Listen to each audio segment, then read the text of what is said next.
저는 40대 남성입니다. 서울에 살고 있으며 저는 사업가입니다. 제가 이렇게 되기까지 남달랐던 사연이 있어 신청하게 되었습니다. 저는 홀어머니와 단둘이 살았습니다. 어머니는 저를 가졌지만 일평생 혼인한 적은 없었습니다. 어릴 적 예비 없는 자식이라고 손가락질을 많이 받았네요.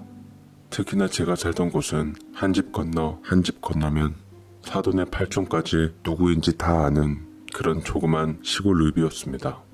그러니 우리 모자의 사정을 말하기 좋아하는 사람들에게는 푸짐한 안주거리였지요. 제 어머니는 그런 곳에서 태어나고 자란 토박이었습니다. 어머니는 외할아버지가 양조장을 운영해서 시골이었지만 부족할 것 없이 자랐습니다. 마을에서도 외할아버지는 지역에 영향력 있는 유지였습니다. 외할머니는 어머니가 태어나고 몇 해 지나지 않아 지병으로 돌아가셨어요. 외할아버지는 어린 어머니가 걱정되어 손수 키우시며 재혼도 안 하셨습니다. 어머니는 집안의 고명딸이라 외할아버지와 오빠들로부터 귀여움과 사랑을 독차지하며 자랐습니다. 외할아버지는 어머니의 앞날을 위해 서울로 유학 보내며 가르쳤지요. 그런 어머니가 대학을 들어간 후 학업을 덜 마친 채로 집으로 돌아왔습니다. 배가 남산만큼 부른 상태로 들어오니 집안은 발칵 뒤집혔습니다. 아이고, 그게 뭐냐 대체. 이러려고 내가 널 서울로 보낸 줄 아니? 그렇게 애지중지 곱게만 길렀건만 어떻게 이렇게 네가 부모 가슴에 어떤 자식이야? 사는 곳은 알고 있는 거지? 도대체 뱃속 아기 애비가 누구야? 당장 말하지 못해? 그만해요. 일단 차근차근 내 말 좀 들어보자. 가족들이 다들 너 걱정해서 하는 소리야. 아빠와 오빠들 얘기 잘 듣고 우리 좋은 방향으로 나가보자. 우리는 네 편이야. 대체 서울에서 무슨 일이 있었던 거니? 죄송해요. 그냥 아무것도 묻지 말아주세요. 외할아버지, 큰 외삼촌, 작은 외삼촌의 성화에도 어머니는 입을 꼭 다문 채 제가 태어날 때까지 아버지에 대해 이런 반고도 없었습니다. 마을 분위기상 양조장 집 처녀가 애를 베서 낳았다는 소리가 인근에 쫙 퍼지는 건 시간 문제였습니다. 외할아버지는 상심이 커져 알아눕기까지 했습니다. 급기야 차분하면서도 이성적인 작은 외삼촌은 보다 못해 서울로 올라가 수소문하며 다녔습니다. 어머니가 기거했던 하숙집과 학교를 줄 서시고 다니며 그렇게 만든 장본인을 찾으러 다녔지만 허사였습니다. 외삼촌들은 사랑하는 동생이 결혼도 못하고 임신해서 누구보다도 속상해했습니다. 그러는 사이 어머니의 배는 점점 불러와 출산이 임박해지며 외할아버지의 시름 또한 깊어져 갔습니다. 그러다 어머니는 한겨울 어느 날 저를 낳았어요. 저는 축복 속에서 태어난 것이 아니라 어머니의 한숨, 외삼촌들과 외할아버지의 시름 속에 태어난 것이었습니다. 어느 누구의 환영도 받지 못하고 태어난 저는 이미 어느 정도 미래가 정해져 있었습니다. 이렇게 된 거 더 정들기 전에 단단히 맘먹고 보내도록 하자. 누구에게도 환영받지 못하는 애야. 고집 피운들 여자 혼자 애 데리고 이 험한 세상 살아갈 수 있겠어? 너 잘 생각해야 돼. 라며 외삼촌이 다가오며 어떻게든 어머니 품 안에 저를 빼앗으려 하자 어머니는 온몸을 다해 저를 안 뺏기려고 이를 악물고 악을 부렸다고 하더군요. 건들지 마. 아무도 내 새끼한테 손댈 수 없어. 다 태어난 애가 대체 무슨 잘못이 있길래 엄마하고 생리별을 해야 하는데? 내가 반드시 우리 아들 지킬 거야. 세상에서 가장 사랑스럽고 자랑스러운 아들로 키울 테니 아무도 내게서 아들을 빼앗아갈 수 없어. 누구보다도 어머니를 끔찍이 아꼈던 외삼촌들은 저를 보육원에 보내고 어머니를 새 출발시키려 했습니다. 그러나 울고불며 매달리는 어머니의 손을 뿌리치지 못해 저는 다행히도 어머니 품에서 자랄 수 있었습니다. 저를 낳고 난 이후 사람들의 수군거림이 날로 심해지자 스스로 집안의 수치로 여긴 어머니는 저를 데리고 나가 살기로 결심했습니다. 서울로 올라와 살게 된 어머니는 살아가는데 마땅한 기술이나 능력이 되지 않고 어린 저도 있어 대학가 근처의 식당에서 일하게 되었죠. 어머니는 난생 처음 하는 식당 일이라 많이 서툴었지만 누구보다도 성실히 일한 덕에 식당 주인의 인정을 받았습니다. 그래서 식당 옆에 딸린 작은 방에서 생활하며 어린 저를 돌볼 수 있었지요. 제가 어느덧 사춘기에 접어들 만큼 자랐어도 어머니는 아버지에 관해 한 번도 언급한 적이 없었습니다. 다만 언뜻 내비치는 어머니의 언행 속에 아버지의 흔적을 찾을 수 있었습니다. 저는 사고를 아예 입에 대지 못합니다. 사과만 먹으면 목 안이 간질간질해져서 퉁퉁 붓고 견딜 수 없는 고통에 빠지지요. 그래서 저는 어릴 적부터 사과 근처에 있는 가지도 않았습니다. 이러한 저를 보고 어머니가 그러셨어요. 어쩜 그 사람이랑 이렇게 똑같을까? 그이도 사과 알레르기 때문에 고생했는데. 이런 말씀을 하시면서 어머니 눈에는 아버지에 대한 그리움을 가득 담고 계셨습니다. 사춘기 시절 혈기왕성했던 저는 친구들과 어울려 밤 늦게까지 노는 일이 잦았습니다. 그러다 제 아버지에 대한 궁금증을 참지 못한 친구가 호기심에 물었어요. 넌 한 번도 너의 아버지에 대해서 말 안 하더라. 어떤 분이신데? 옆에 있던 친구가 그 친구의 옆구리를 찌르며 그런 질문은 하지 말라는 듯 눈짓을 보냈습니다. 어렸을 때부터 앞집 뒷집으로 살며 함께 보고 자라온 사이라 그런 질문은 우리 사이에서는 금기시 되었지요. 그러나 호기심이 이미 의리를 앞선 상태라 저에 대한 배려는 안중에도 없이 또 한 번 같은 질문을 저에게 던졌습니다. 저는 그 친구를 무섭게 노려보았어요. 그만해. 우리 엄마가 그러는데 너희 아버지 아주 나쁜 사람이라고 하던데? 그래서 너네 엄마나 너 앞에 나타나지 못하는 거라고. 저는 그 말을 듣자마자 친구 얼굴에 주먹을 날렸습니다. 그래서 어머니가 학교로 찾아와 담임 선생님과 얘기를 나눠야 했어요. 다친애는 괜찮은가요? 우리 애가 욱해서 그런 것 같은데 다친애 부모님께 사죄드리고 싶습니다. 앞으로는 이런 일이 없도록 잘 가르치겠습니다. 친구 부모님은 다행히 저를 용서해 주셔서 크게 벌은 받지 않았지만 어머니가 친구 집에 직접 찾아가서 무릎 꿇고 사죄한 일을 나중에서야 알게 되었습니다. 하지만 전 어머니가 그렇게 행동한 것에 대해 화가 나서 대들듯 말했습니다. 어머니, 전 잘못 안 했어요. 애비 없는 자식이라고 놀리는데 어떻게 가만히 있을 수가 있나요? 아버지가 어떤 사람인지 왜 제게 말을 안 해주세요? 진짜로 아버지가 우리 앞에 나서지 못할 정도로 나쁜 사람인 거예요? 제 말을 다 들은 어머니는 먹먹한 얼굴로 한동안 할 말을 잊으신 것 같더라고요. 깊은 한숨과 함께 저희 얼굴을 감싸주면서 미안하고 애처로운 눈으로 저를 쳐다보았습니다. 어머니는 가까운 미래에 본인의 슬픈 운명을 예감이라도 하듯 침대 옆 서랍 속에 숨겨두었던 것을 꺼내 저에게 주었습니다. 세월의 흔적이 묻어있는 고급 시계에 낡은 가죽줄이 달린 것이더군요. 시계 안에는 짜맞춘 듯 JW라는 이니셜이 적혀 있었습니다. 저는 그 낡은 시계를 받아들었고 어머니는 당부하듯 제 손에 쥐어주었습니다. 이걸 잘 갖고 있어. 기회가 된다면 조금만 네가 모든 걸 이해할 나이가 오면 너희 아버지에 대해 모든 걸 말해줄게. 지금은 네 아버지가 어떤 사람인지 알고 싶거든. 거울을 한번 보렴. 너처럼 늠름하고 잘생기고 총명하셨지. 너는 엄마한테도 자랑스러운 아들이지만 너 자신한테도 자랑스러워해야 한다. 저는 어린 맘에 어머니의 이 말을 듣고 가슴 한쪽이 벅차올랐습니다. 당장이라도 아버지를 만날 수 있을 것만 같아 저는 어머니가 준 시계를 받아들고 그때부터 손에 차고 다니며 보물처럼 간직했습니다. 낡은 시계였지만 딱 봐도 고급진 것이었고 JW라는 것을 마음속에 간직하며 이후부터 저의 방황은 끝을 맺었습니다. 그리고 머지않아 사단은 일어나고야 말았습니다. 제가 학교에서 돌아와 보니 어머니께서 방 안에 꼼짝 못하고 누워 계셨어요. 식당에도 안 나가시고 식은땀을 흘리고 계셨습니다.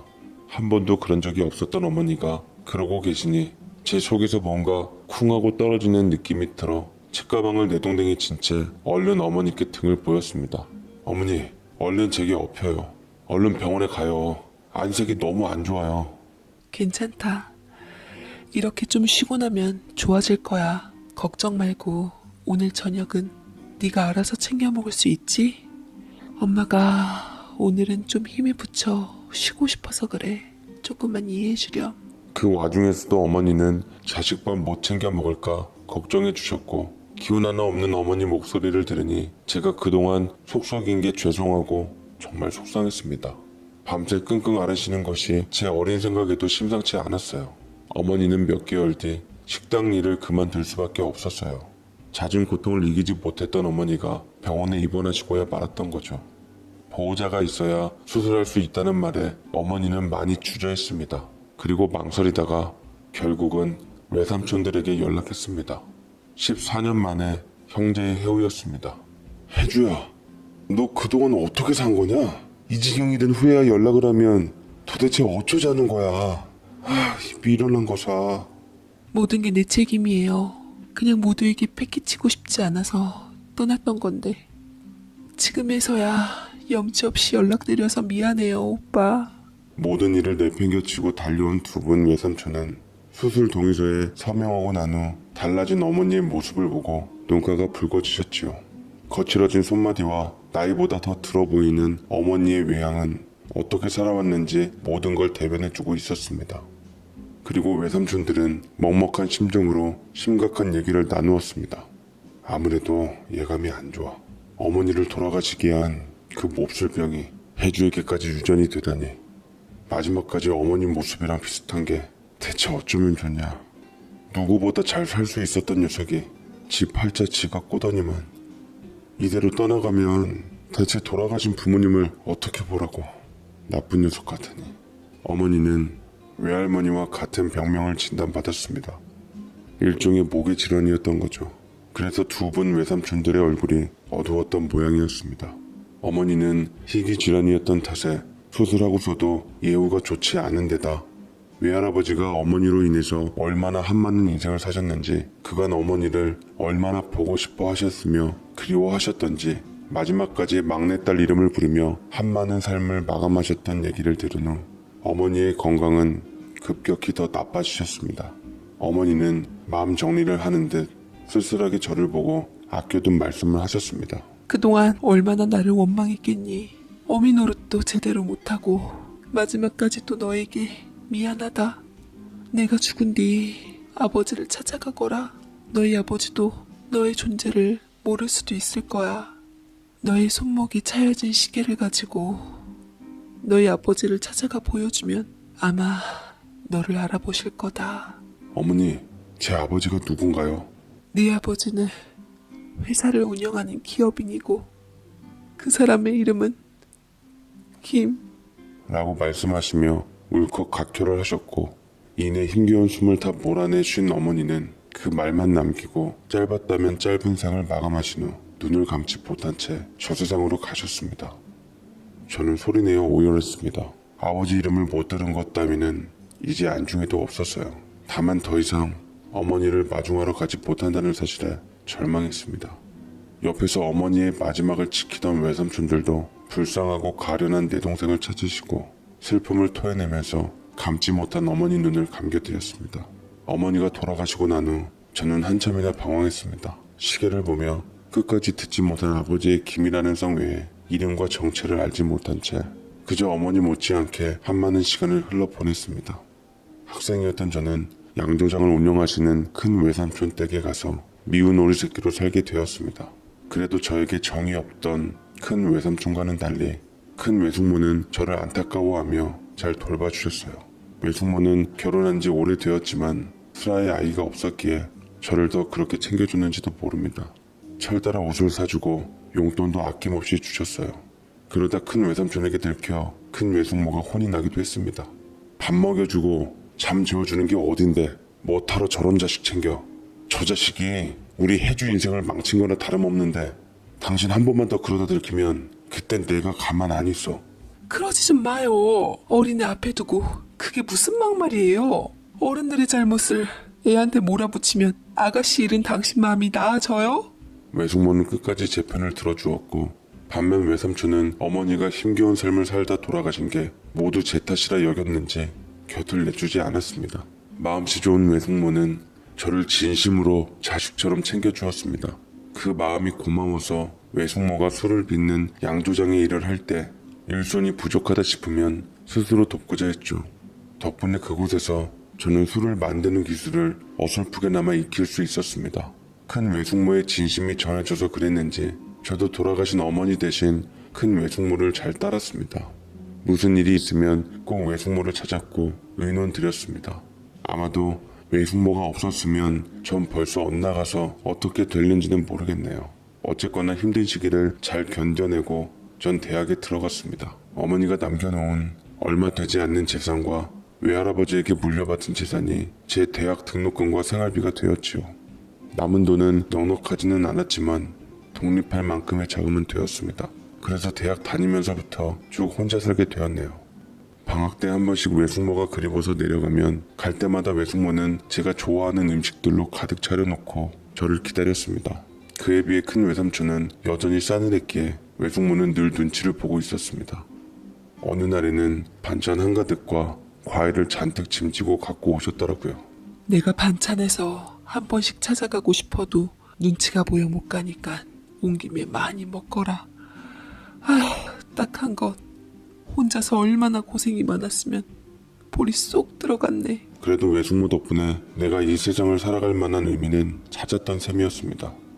저는 군대도 다녀오고 대학도 졸업했으며 직장도 구했습니다. 큰 외숙모는 저를 여전히 아기 대하듯 챙기며 결혼하기를 바랬습니다. 딱히 사귀는 사람도 없어 결혼은 미뤄두기로 했는데 큰 외숙모는 잘 알고 지내는 지인의 딸을 저에게 소개해 줬습니다. 저한테는 너무나도 과분한 사람이었던지 연이 닿지 않았는데 외숙모는 툴툴거리더라고요. 내 조카가 얼마나 잘생기고 능력 있는데 여자들이 다 눈이 먼 것 같아. 내가 더 좋은 신부감 알아볼 테니까 기다려봐. 네가 좋은 여자랑 가정 이루고 잘 살아야지 하늘에 계신 네 엄마도 마음이 좀 편하질 않겠니? 그리고 나도 그래야 네 걱정을 덜 할 수 있을 것 같구나. 외숙모의 진심 어린 말과 달리 그 이후로도 많은 사람을 만났지만 잘 되지 않았습니다. 그쯤에서 저는 결혼에 대한 생각을 접게 되었습니다. 그녀들과 결정적으로 맺어지지 않았던 이유는 근본적으로 제 출생에 관한 이야기가 나오고 나면 다 엎어졌던 것 같습니다. 그래서 중간중간 아버지를 찾으려고 안간힘을 썼지만 어머니가 남겨주신 이 시계 단서만으로는 도무지 찾을 수가 없었습니다. 김씨라는 것과 시계에 새겨진 JW 이니셜, 이게 아버지를 찾는 단서의 전부였죠. 수년간 돈을 쓰면서 아버지를 찾으려고 노력했지만 도저히 찾을 수가 없었고 저도 슬슬 단념하게 되더라고요. 어차피 없었던 아버지, 이제라도 찾으면 뭐하나 싶고 괜히 아버지 찾아 나만 더 힘들어지면 어쩌나 일부러 안타까움을 달래기 위해 안 좋은 생각만 하기로 했습니다. 삶에 대한 목표가 결혼으로 정해져 있지 않으니 저의 관심은 주식과 부동산 투자로 옮겨졌습니다. 적은 월급만으로는 제가 원하는 삶을 살 수 없어 밤낮으로 공부해가면서 투자했는데 운이 따랐던지 한동안 재미도 봤습니다. 그러다 어느 한순간 무리한 투자로 모든 걸 잃고 말았지요. 모든 걸 다 잃었다고 생각한 그 시절 너무 괴로워서 저는 매일매일 술과 함께 사는 인생이 되었고 한순간의 잘못된 선택으로 다니던 회사까지 도망치듯 그만두며 빚쟁이들한테 쫓겨다니는 신세가 되었죠. 상황을 모면할 자신이 없어 일단 몸을 숨기기로 했습니다. 무일푼으로 저는 꾸역꾸역 그 집고를 해가며 살게 되었는데 도망치고 또 도망치다 보니 무작정 한적한 시골로 내려가게 되었습니다. 어쩌다 보니 삶의 막다른 길에서 결정된 시골행은 제 삶을 완전히 바꿔놓게 되었습니다. 제가 찾아 들어간 시골은 저와 아무런 연고가 없는 곳이었어요. 가까운 마을과도 한참 떨어져 있었고 예전 화전민들이 거처했던 그런 곳 같았습니다. 이웃이라고는 옆집이 전부였던 곳인데 옆집에 가려 해도 빙 돌아서 한참 걸어가야 했네요. 저는 남은 돈을 탈탈 털어 쌀과 당장 먹을 것을 샀고 일단 빚쟁이들은 따돌렸으나 앞으로의 생계에 대해 걱정하게 되었습니다. 그러던 찰나 어느 절에 계시는 스님이 한 번씩 오셔서 지내고 가는 걸 발견하게 되었어요. 스님은 제 후줄근한 몰골을 보면서도 종교인답게 인사를 해주셨습니다. 괜찮으시다면 차 한 잔 마시겠습니까? 스쳐 지나가는 것도 인연인데 소중하게 여겨야 하는 법이죠. 이렇듯 차 한 잔을 마시자는 스님의 초대에 응해 가보니 옆집 역시 단촐하게 짝이 없더군요. 빈손으로 가기 못해 드릴 만한 것을 찾아보았지만 그런 게 있을 리 만무했죠. 다만 가방 속에 남겨두었던 마지막 술이 있었습니다. 과거 외숙모를 도와 양조장에서 술을 빚던 일 덕분에 제가 마실 술은 직접 빚어서 먹고는 했는데 그게 있더라고요. 그걸로나마 때우려고 들고 갔습니다. 스님, 마땅히 가져올 게 없어 제가 손수 빚은 청두를 가지고 왔습니다. 제가 스님께 무리한 선물을 한 건 아닌지 모르겠습니다. 무조건 고맙습니다. 혹여나 제가 마시지 않더라도 이 귀한 술을 다른 분에게 선물해도 괜찮겠습니까, 처사님?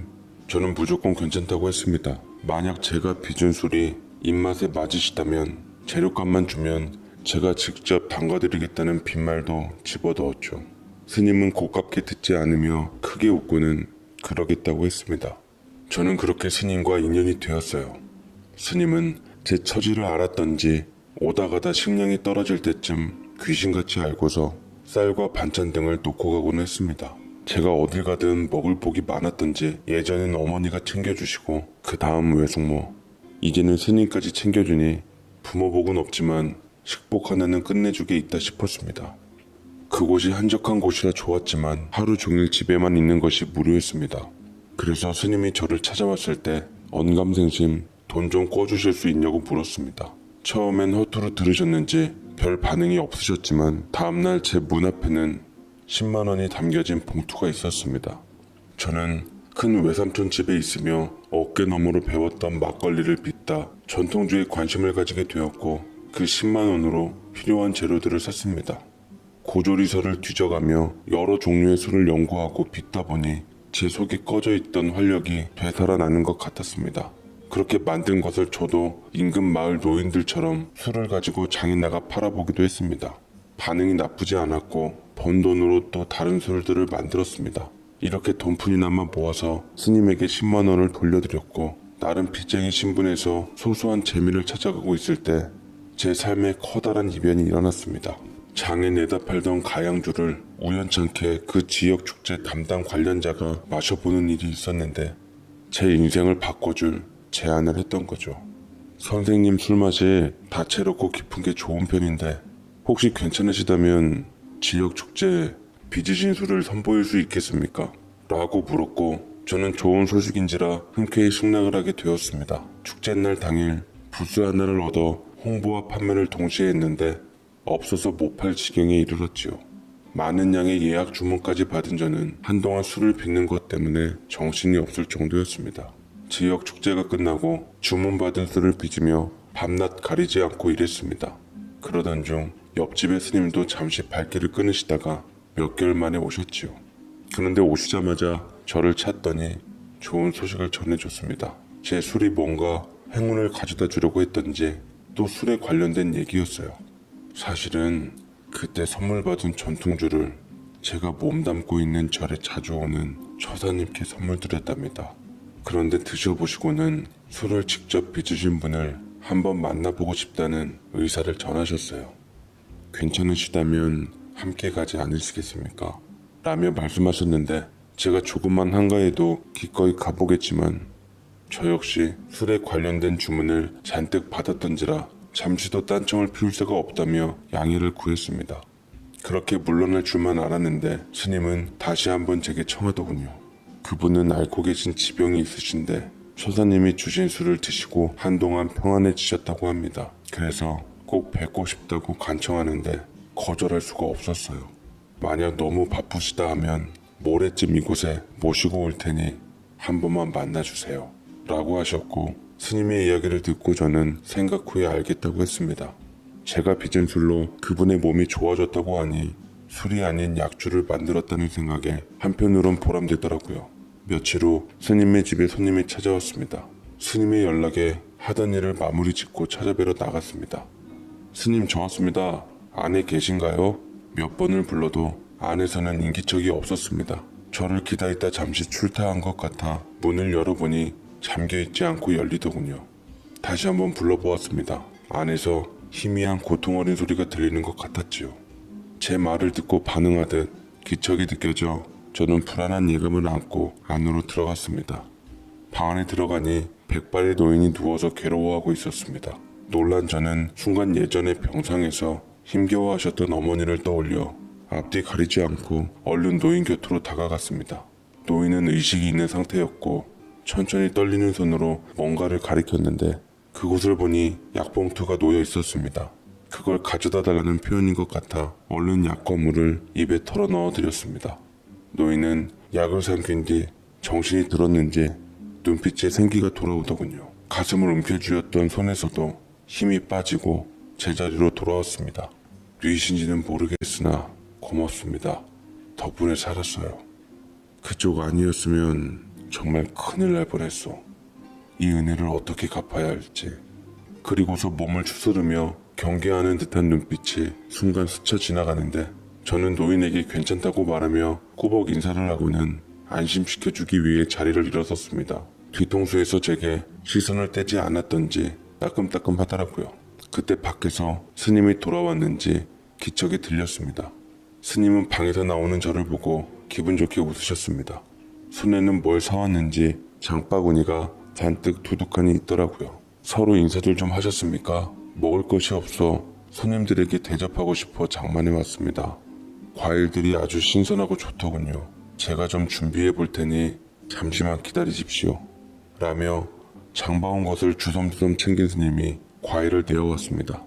그때 사이에 안에 있던 노인이 밖으로 나왔고 힘껏 기지개를 피더라고요. 방금 전까지 고통스러워 보이는 얼굴과는 사뭇 다른 모습이었습니다. 스님은 저와 그분에게 깎아온 과일을 권유했습니다만 계속 사양하는 것이 도리가 아닌 것 같아 제가 사과를 먹지 못하는 이유를 말했습니다.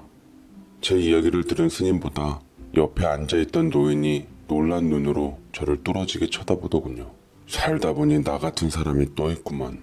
나도 같은 이유로 사과를 못 먹지. 우리 집안 사람들이 그놈의 알레르기 때문에 맛있고 먹음직스러운 사과 근처에도 못 가요. 모르고 잘못 먹으면 병원 신세지고 난리가 나거든. 사과 못 먹는 분들이 흔치 않은데 어떻게 이 자리에 다 모이셨는지, 거기다 하필 저는 오늘 사과만 사왔네요. 스님의 명쾌한 정리에 같이 따라 웃었고 저는 그때까지만 해도 대수롭지 않게 여겼습니다. 노인은 사과일로 조금이나마 경계를 풀었던지 저 덕분에 살았다는 이야기를 하며 거듭 제게 고맙다는 말을 했습니다. 그리고 말끝에 제가 봤던 본인의 가슴 통증이 그냥 단순한 고통이 아니라 나름의 사연이 있다며 말을 터놓더군요. 우리 집안은 우리나라에서 알아주는 중견기업이었지. 그러나 그 예전 바뀐 정권에 의해 하루아침 거리에 나가게 되자 젊은 혈기에 뜻을 같이 하는 사람들을 선동해 부조리함에 맞서 투쟁했어. 그때부터 지울 수 없는 병을 얻었지만 그 병을 더욱 악화시킨 건 바로 사랑하는 사람과의 약속을 지키지 못해서 더욱 심해진 걸세. 네?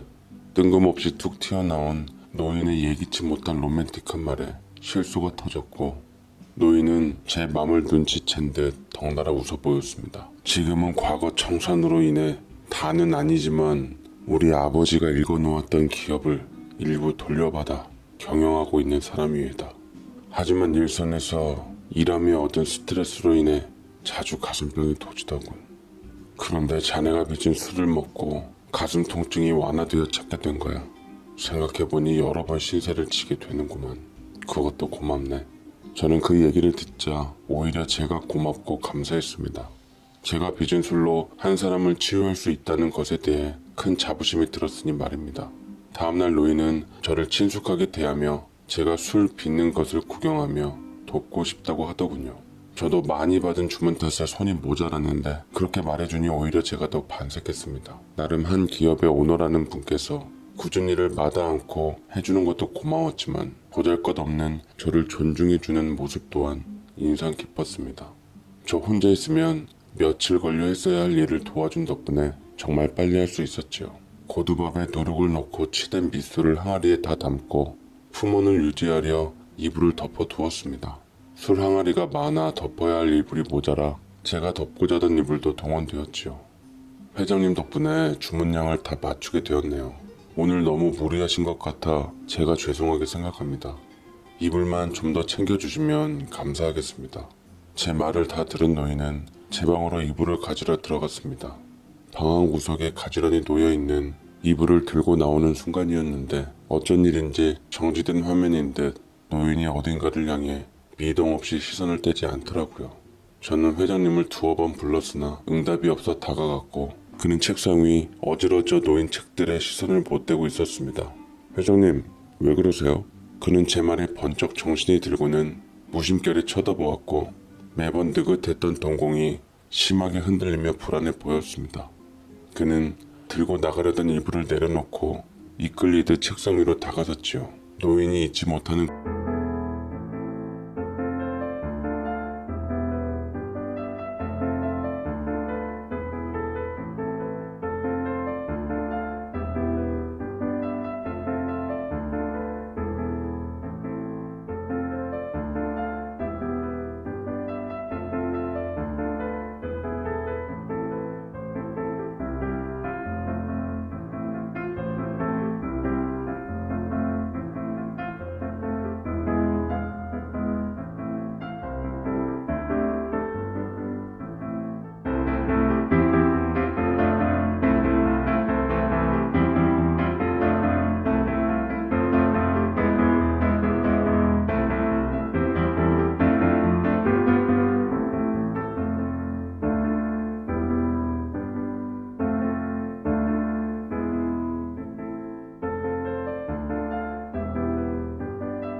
그날 박제된 채 멈춰버린 시간을 고스란히 담고 있는 손목시계를 떨리는 손으로 보더군요.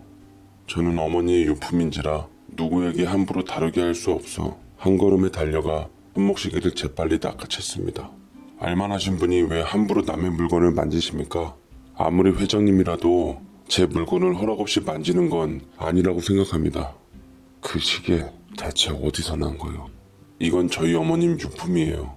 돌아가실 때 저희 아버지 찾으라고 준 물건인데 뭐 아무튼 저도 나름 회장님 못지않게 사연이 많은 놈이라서 나중에 기회가 되면 풀도록 하겠습니다. 지금은 일이 바빠서 마무리를 지어야겠어요. 라며 저는 이불을 가져갔습니다. 그로부터 몇 시간이 흘렀지만 망연자실한 채 우두커니 서 있는 노인이었네요.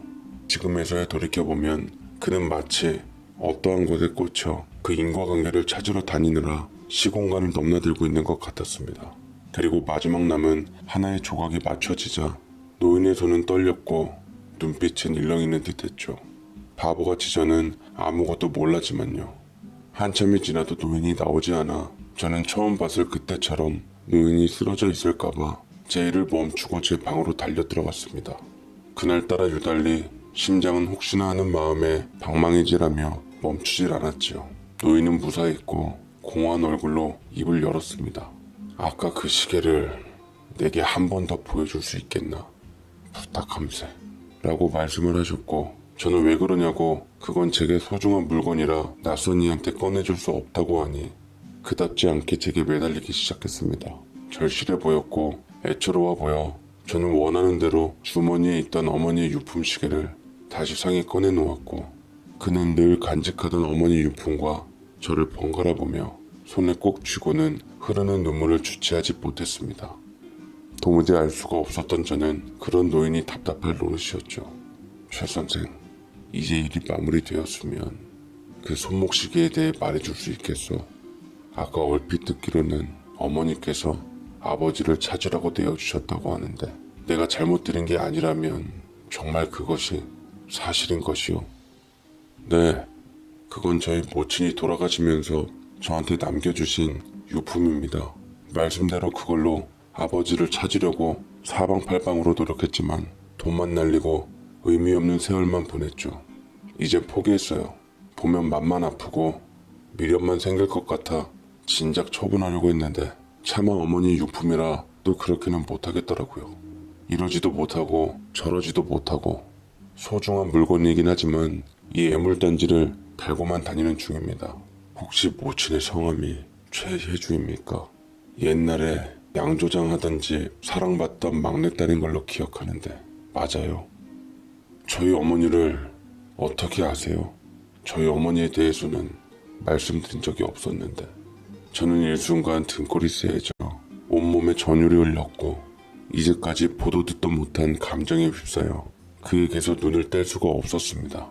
잠시나마 그와 저는 일순간 시간이 멈춘 것처럼 서로를 이끌리듯 바라보았고 노인은 한동안 오열을 한 후 벙쪄있는 제 얼굴을 만지고는 제가 평생을 갈망하고 듣고 봤던 얘기를 듣게 되었습니다.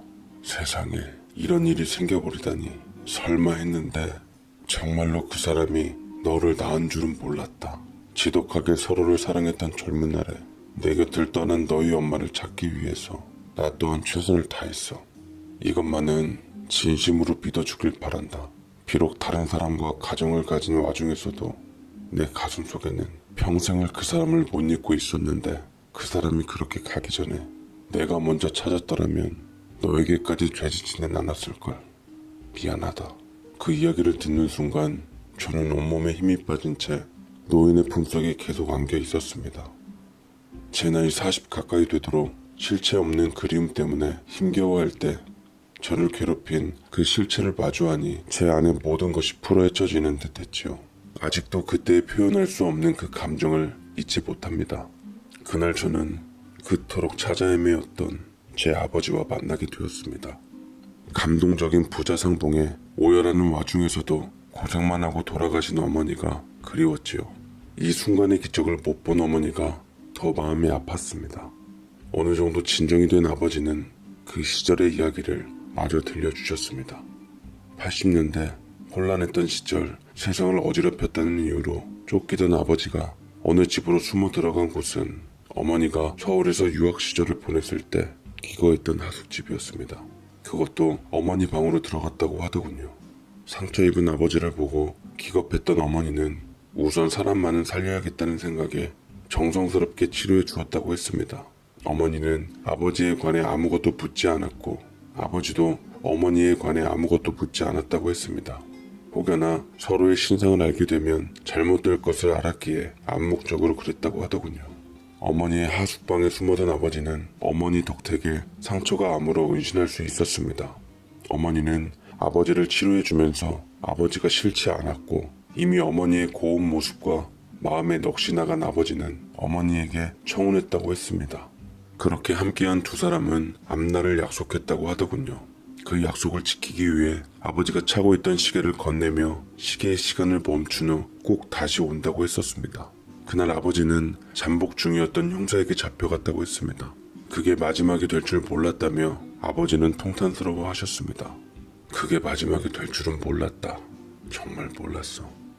후에 시국이 바뀌어 내가 자유의 몸이 되어 너희 어머니가 머물던 하숙집을 찾아갔지만 흔적도 없이 사라져 행적을 쫓지 못했고 그녀를 놓치고야 말았지. 그게 내 천추의 한이로구나. 아버지는 어머니를 찾기 위한 노력을 무단히 했지만 그 흔적은 아버지 가슴에만 남아 있었던 거였습니다. 아버지는 후회했지만 어머니는 이미 떠난 후였으니 그것도 참 허무하더라고요. 인연이란 놈은 왜 당시 두 분을 닿지 않게 했던 걸까? 모든 걸 다 포기할 때쯤에 왜 내게 아버지란 인연을 다시 맺게 한 건지 도무지 알 수 없는 운명의 늪에서 허우적대고 있는 것만 같았습니다. 그래도 참 피부치라는 것이 묘한 건지 어머니의 선물이라 여기며 지금이라도 아버지를 만난 것에 대해 감사함을 갖게 되었습니다. 이후 아버지와 저는 어머니 상수에 찾아갔습니다. 아버지는 어머니에게 술 한잔 올리시고 늦게나마 해유하신 것에 대해 보상이라도 받으려고 하셨지요. 그리고 한참을 앉아 계시며 어머니에게 말을 건넸습니다. 내가 너무 늦게 찾았구려. 내가 당신을 만난 이후 여태까지 한 번도 당신을 잊은 적이 없었소. 고왔던 당신이 그 모진 세월을 이겨내고 우리 자식을 지켜내서 이렇게나마 만나는구려. 자식을 먼저 만났으니 이젠 당신 차례입니다. 이번에는 늦지 않게 찾아가겠소. 아버지는 어머니 혼자 두고 쉽게 발걸음이 돌아서질 않았는지 어머니의 산수를 내려오며 계속 뒤를 돌아보았습니다. 그리고 저와 함께 외삼촌들이 있는 곳으로 가자고 하더군요. 외삼촌들을 만난 아버지는 그분들에게 큰 절을 올렸습니다. 놀란 외삼촌들도 맞절을 했고요. 아버지는 자신을 소개하며 저를 돌봐준 지난 세월에 감사했습니다. 외삼촌들은 놀라서 말을 더듬거렸습니다. 그러나 큰 외숙모님만큼은 그 순간 저를 축복하며 눈물을 훔치셨어요. 네가 일이 잘 될 줄 알았다. 늦었지만 이제라도 아버지를 만나서 다행이고 어머니에게 못다하뇨도 아버지한테 다 하길 바란다. 아버지가 외삼촌들을 만나고 난 후 외삼촌들이 저를 찾아와 그동안 무심했던 것에 대해 사과했습니다. 저는 돌아가신 어머니를 봐서 두 분의 사과를 받아들였어요.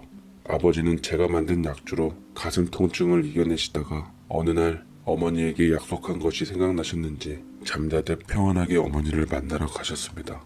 저로 인해서 그 집안에서 복잡해진 것까지 사연에 읊진 않겠습니다. 저는 친자 확인서로 아버지의 친자 관계를 인정받아 유산을 적지 않게 받았고 그걸로 빚을 해결한 후 현재는 주류 사업을 하게 되었습니다. 제가 만든 전통주도 브랜드화해서 전국적으로 유통시키고 있고 저는 그 덕에 제2의 인생을 살게 되었네요. 더불어 저를 이해해주는 어머니처럼 좋은 여자를 만나 외숙모의 수건이던 가정을 이뤄 제 아이들을 자주 보여주며 찾아뵙고 있습니다. 하늘나라에서 어머니와 아버지는 못다한 사랑을 이루며 행복하실 거라 여기고 제 사연을 여기서 마치고자 합니다. 저희 무용담 같은